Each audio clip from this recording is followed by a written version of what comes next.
Okay guys, we're going to do something a little different today. I'm going to talk to you about bearings and how to make them last longer. As many of you know, new bearings these days, if you ever pop the side shield out of them, they really don't have a whole lot in it. Looks like Vaseline. And let's face it, farm equipment is in the worst conditions there ever is. And this is just something that you can do to prolong the bearing's life and make it a little bit less stressful, especially on combines or anything else. When you need to go, you need to go, and not be sitting waiting for bearing or changing bearings or anything else. So I'm going to show you a few little tricks I've learned, and maybe this will help you. Now, as you can see, I've got Case, Ferguson, AC, Federal-Mogg, SKF, Favner, and Hoover.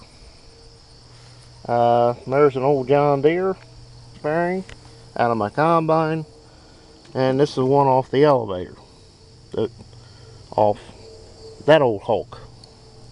But they're still in good shape, this one and this one, because of grease needles.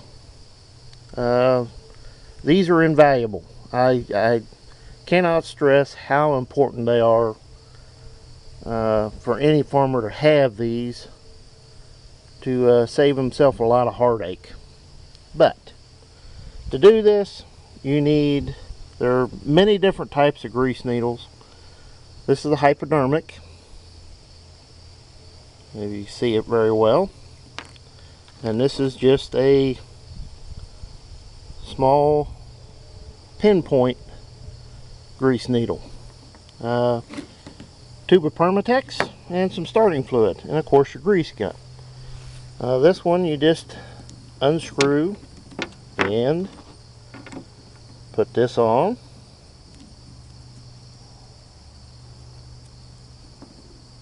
and as far as the bearing, any bearing, sealed bearing, can be greased. This particular one, as you can see, I've drilled a 1/16 hole, whoops, there, in the side shield. Now, you ask, why would you do that? Well, there's nothing in these, and after so many years they start getting dry, they get hot, and they go out.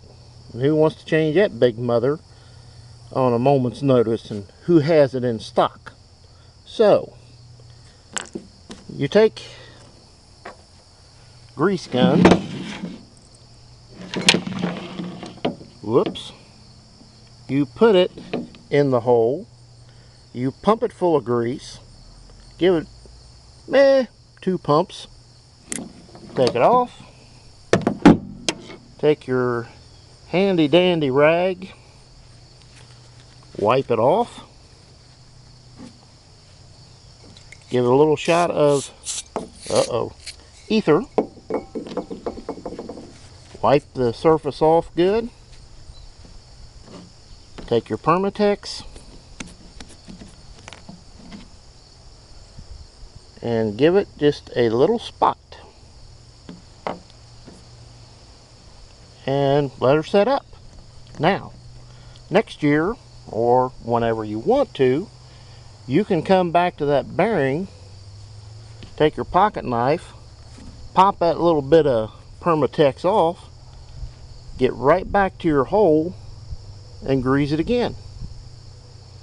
Now, bearings that have a rubber side shield, that's where the hypodermic needle comes in. You can simply come to the edge, take the needle and feel it, and go right into it and pump grease in it. Pull it out, it'll seal itself because that's so small. and you make the bearing last longer. Good things on this, doing this too, are your bearings on your combines that are a pain in the butt to get to. Your grain augers, the bearings on them that, let's face it, 90% of the grain augers sit out in the weather all the time. Rarely put up, so they go bad. So, couple hours with a 1/16 inch drill bit, drill a little hole like that one, whoops, in the side shield, put 3 pumps of grease in it, say, and you prolong the life of the bearing because it's not running dry. And it works. I've done this hundreds of times to combines, augers, planters, you name it. But that little needle, that one, hypodermic grease needle, you can get them at the auto parts, and this needle, and there are a lot of different styles of them, are worth their weight in gold. I'm not going to tell you what kind of grease to put in them or how much to put in them exactly. That's up to you. But this is just to give you an idea how to prolong the life of all these bearings. Because let's face it, they make them to wear out, so you buy more. And if you're in the field cutting beans, or you got a cutting hay, the last thing you want to do is worry about a bearing going bad. So this is just a little something, a little tip from me to you to help you along and make your life a little easier. So if you like, please comment, rate, and subscribe, and we'll see you next time.